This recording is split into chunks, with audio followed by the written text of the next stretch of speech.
So, a little later in the day, because it's been really hot, and I have probably one of the worst sunburns I've had in a very long time, so I've been chilling, because yesterday we put the roses in, and I posted that video, so if you haven't seen that, I suggest going and checking it out, because it's pretty cool. I think it's the first time-lapse video that I've done, and I'm very happy. We put mulch in today, so they look a little more finished than they do in that video. But yeah, get started on what is going on in the gardens. So, we got the perennial bed. Everything here is doing pretty good. The big hosta here is putting out a flower. See that right there? Zoom in right in there. Yeah. I'm going to leave it because I think hosta flowers are pretty. The heuchera around the hosta are doing well. This guy, a little bit of damage. I think that's just from getting bumped with the hose, because I tend to whip the hose over top of him. This little one is putting out new leaves. The one in the back there is putting out leaves. This one is putting out new leaves. Nice and shaded. They're doing well.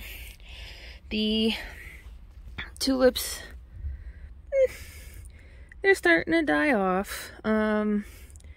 Probably gonna come through here at some point and start trimming back the dead stuff. The daffodils are dying off. The alliums have flowered and they have seed pods. I think those are seed pods. Let's take a quick zoom in here. Yeah, those look like seed pods. I'm not really sure how these function because they're bulbs. Probably have to do a little bit of reading on that. This bleeding heart's growing, doing well. The guacamole hosta is doing well. A little bit of sunburn damage, but not too bad. This bleeding heart, I'm not sure. I cut it back, been watering it. It's just got a little bit of shell shock, maybe. I don't know. Maybe it needs more water, or I don't know. I don't know. This heuchera is doing good. This hosta's starting to fill in. This one's always been smaller. I think, again, it's because the tap leaks over at the other one, so this one doesn't get as much water. Because while I'm watering all of the beds, that one is constantly watered. Whereas this one just gets whatever I put on with the hose. These heucheras are doing well. Again, these ones I was really worried that they were dying off, but they're not dying off. They're just small compared to my already established ones. This clematis, the one that I thought I toasted, is giving me new growth from a couple different places. This one here has 2 vines now that have reached the porch, and I believe there's a 3rd one working its way up here. This one, has dead leaves. Oh goodness. Flowered. However, it decided to flower in 70-kilometer winds, which did not bode very well for the flower, unfortunately. But there are other blooms coming in, so that's exciting. Yeah, see, stuff got whipped around pretty good. Yeah, they're doing well in their 2nd year here. Pretty sure my sunflowers in this bed are toast, just because we've been moving stuff around to save the peony. So the peony, tomorrow we have to treat it again. So we're treating it with, what is it called? Bordeaux. It's a copper-based fungicide, because that's what botrytis is. Also known as gray fungus. So it's something that came in the leaf mulch that we got. So you can see, pulled all of the leaf mulch away from the base of the peony. This is still healthy. It's putting out new leaves. It's growing. And the part that makes me the most excited is there's a little stalk right there. That started growing after the first round of treatment, which makes me really happy and hopeful that we caught it soon enough. So, hopefully, and this stalk got whipped around in the wind too, so if this stalk was unhealthy, it would have cracked because the winds were kind of ridiculous. I do think that the sunflowers might be toast, but we'll see what happens. I'm just leaving them, and if they pop up, they pop up. If not, well, the state of this bed is probably indicative of why they didn't grow. But again, this is all going to get redone in the fall too, when we move the lily forest. I don't know why they got so tall, but they did. The tiny dancers have also started flowering, and they're beautiful. Cannot get over how pretty they are. And then this one is still gorgeous too, even though it's just about spent. Here's another one. And then these ones, they're just ridiculously tall. Again, I know last year they grew really tall too, so I'm hoping that they flower pretty quick. They got buds coming up. So these are the dark black purple ones that I bought last year, and they're gonna be mad at me again because they're gonna have to move in the fall, which is fine. And then I think there's like 2 random lilies from a pack that I bought at Walmart that I slammed in here that I didn't have high expectations for. Yeah, so that's the lilies. And now, before we go up onto the porch, I will give you the view of the roses. So, there's a bigger space here because in the fall, we plan to take this section and extend it all the way to the edge here. So we'll have some gravel or some stones and a nice short fence, and then more planting space where I plan to put my irises and move my lily bulbs to. And then that'll just leave this space in here that is still grass that we have plans for next year, but aren't sure which one's going to get done first. But that's next year's problem. So, the roses. The beds are mulched with pine. And then this one is the Morden Sunrise, and then Campfire, Centennial, and then Hope for Humanity. And I will put pictures in of what they look like when they're flowering. So the first year with shrub roses, first and second year with shrub roses, you don't want to cut them back too hard, because that can be detrimental to the plant, and you really just want them to focus on being established. You'll also notice that we have very deep wells around them, mostly because we bought too much mulch. But they're welled so that when we water them, we can make sure that the dirt is getting wet, and not just the mulch, because roses really have to be babied in their first year or so while they're establishing. Yeah. And then you'll also notice that we filled in the half of the tree stump hole that was left. So we'll be watching that for our neighbors too. So yeah, that's what's going on here. Everything is doing really well, and I'm really quite happy. So yeah, now we will go up onto the porch, and you will see that I have a Canna Lily. It is a replacement Canna Lily because the other one was for sure toast. So that is another bronze leaf orange. We went to Dutch and picked this up, and while we were there, Ian fell in love with a bronze leaf scarlet. So I need to find a pot for that and move it up front.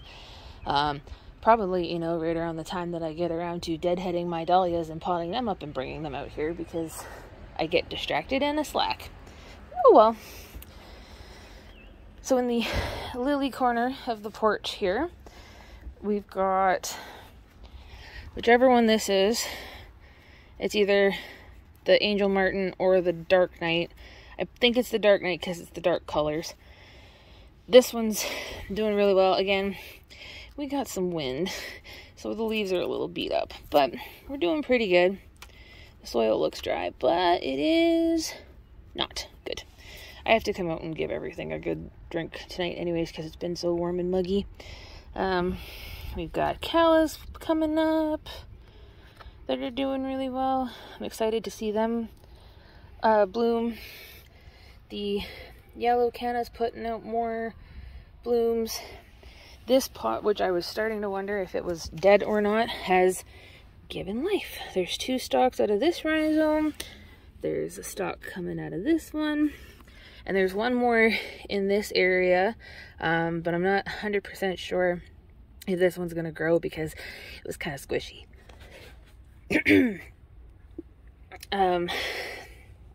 These lilies are coming up now too. These ones weren't as far along when I planted them as the other pot, but they are coming through.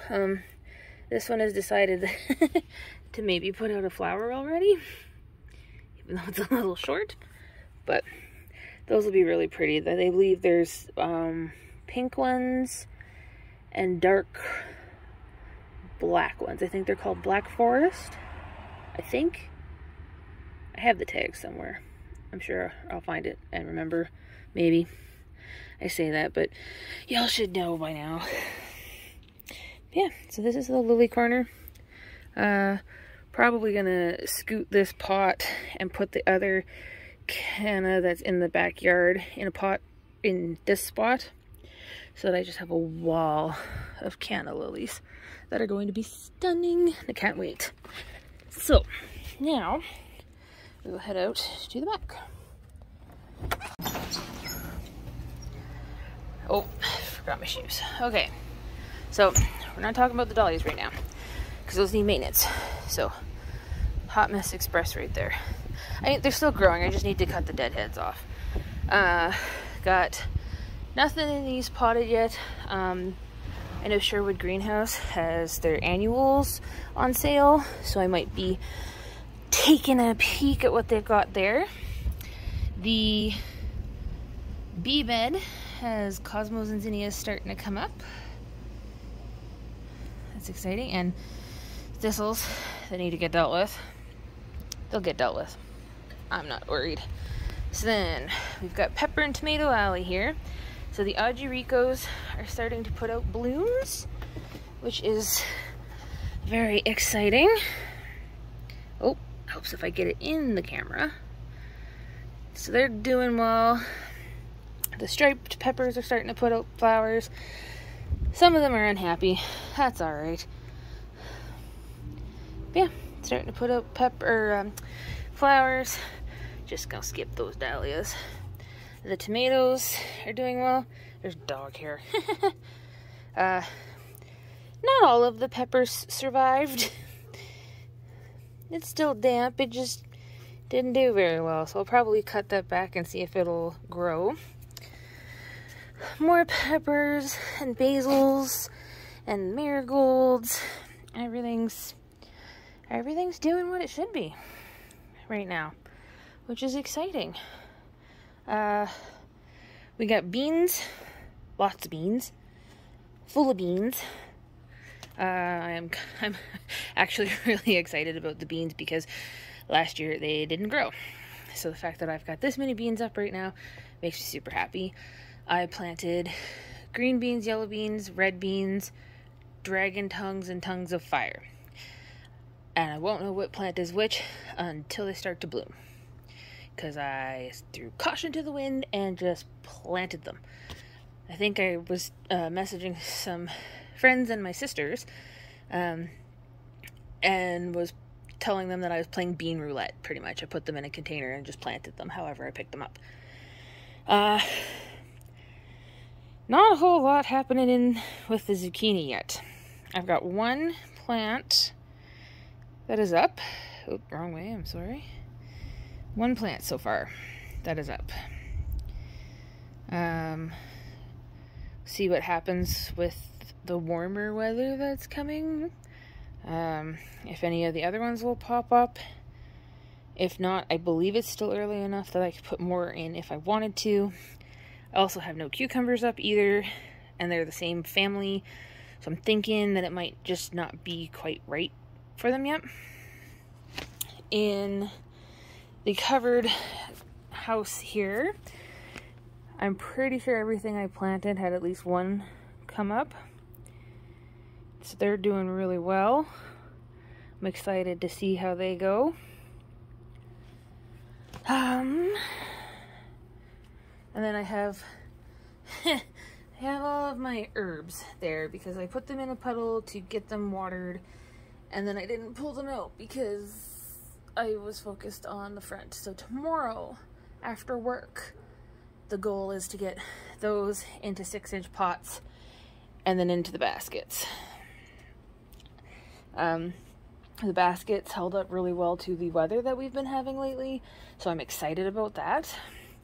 I'm excited to put things in them. And then our next big project too is actually going to be putting the sump pit in. What did I miss? Oh, pretty things. This is the other canna that will be going out front. The Canova Bronze Scarlet. Look at that. Look at that. I'm pretty sure it's very similar to the Dark Knight, now that I think of it. But that's okay. And then I've got some lettuces coming up in this one. Got lettuces coming up in here. Got pepper plants and tomato plants and eggplants that are in need of a drink. I've got baskets coming, or containers coming for them tomorrow, I believe. Oh crap, sorry. Containers coming tomorrow for them to up-pot them. Don't know where I'm going to put them, but we'll figure that out tomorrow when they show up. More lettuces, more peppers to up-pot. This is spinaches, and more lettuce in there, and then some more pepper plants. Hoping to get the ducting done, or the duckboarding done, and then put pots along there, because that'll free up some space. Although I'm doing pretty good so far. This eggplant's doing really well. I was a little worried. It was very unhappy with me, but it's putting out new growth and a flower already, so that's exciting. This is a classic purple eggplant. And then I've got Casper and Piccolos in here that are just a little bit unhappy. They'll get a drink here when I'm done shooting. And I remembered to turn my air conditioning off so I don't deafen you guys. Alright, now, rubber boot time.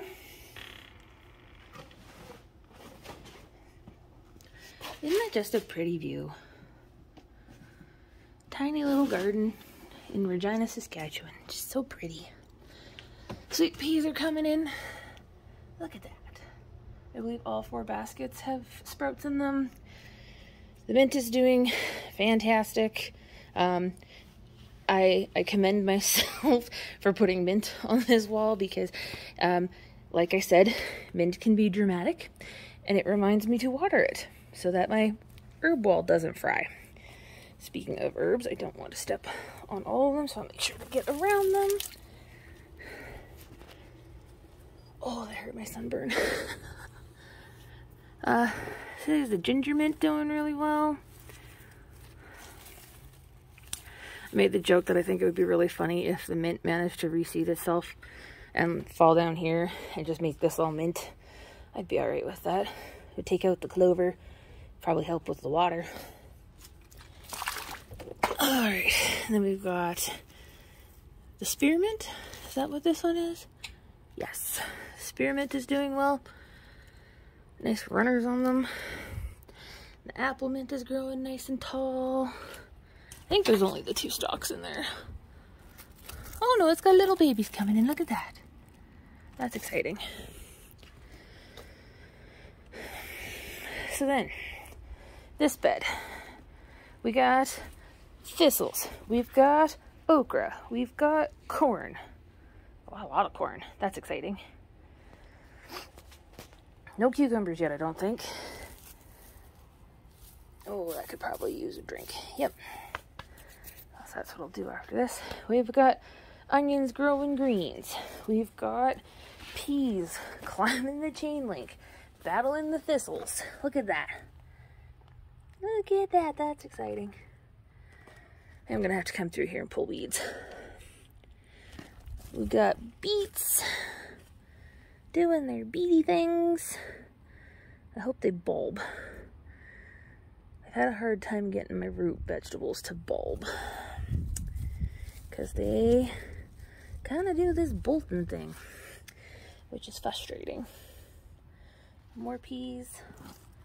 Thistles and peas, thistles and peas. I had a cucumber somewhere there. Oh, I do have one cucumber in the bed, right there. Right beside a thistle that needs to come out. So yeah, I've got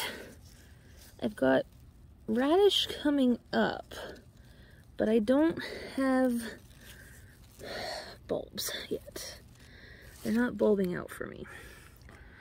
And they've done this before, but it's still early, so we'll see what happens. And then we've got carrots coming in. All sorts of carrots. More peas in the corner here. I'm gonna have to be careful because my peas are growing around my thistles.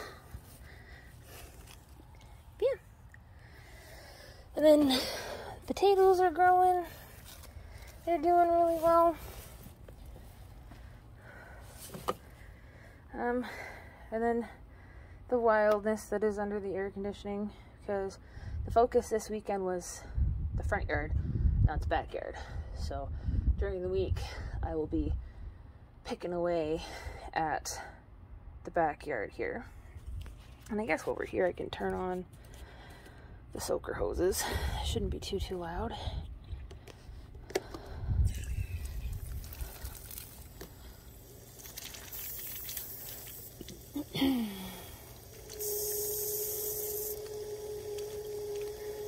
There is plans to rectify irrigation out here, because this drip is not ideal.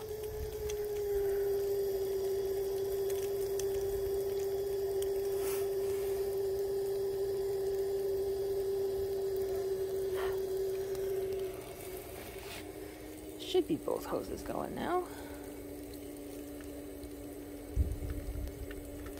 Yep.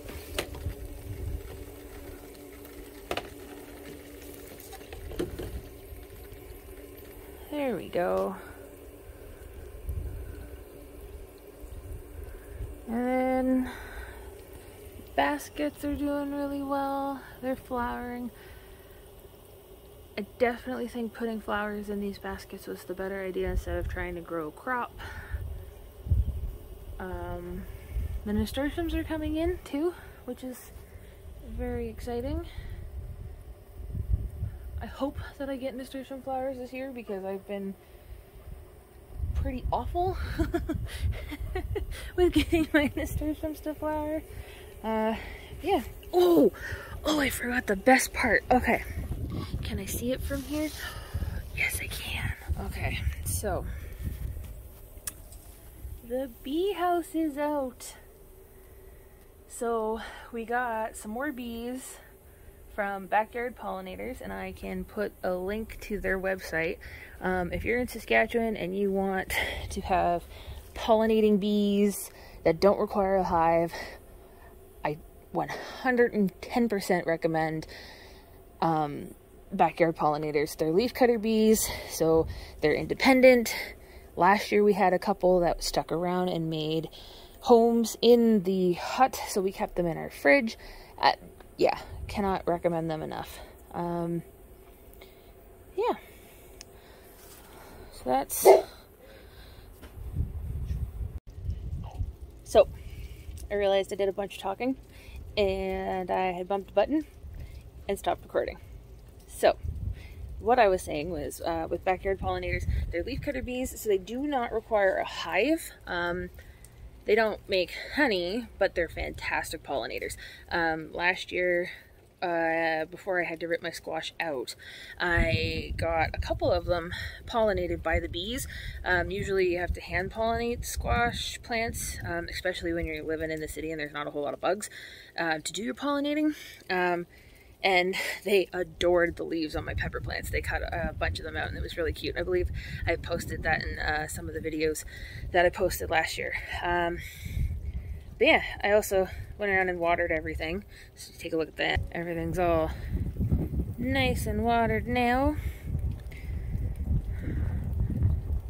So anyways, that's pretty much it for this week. More so updates in the front, but hopefully July long we'll be able to get updates done back here, and then it'll just be focusing on growing. But yeah, that's this week's update. So thank you for hanging out with me, traipsing around my little yard and exploring my little patch of paradise with me. I appreciate everyone who comments and likes and shares and sends me messages and talks to me about their gardens, because it just makes my heart happy. And I hope that it makes other people's hearts happy or inspires somebody to do something creative. Because, I mean, I have a very small yard and I've got 2 raised beds, which hopefully produces enough food for 2 people. Yeah. It's one of my greatest joys, and I hope that it inspires somebody else to maybe decide if this is their greatest joy. So, until next week, I hope you guys have a fantastic week, and I'll talk to you next time.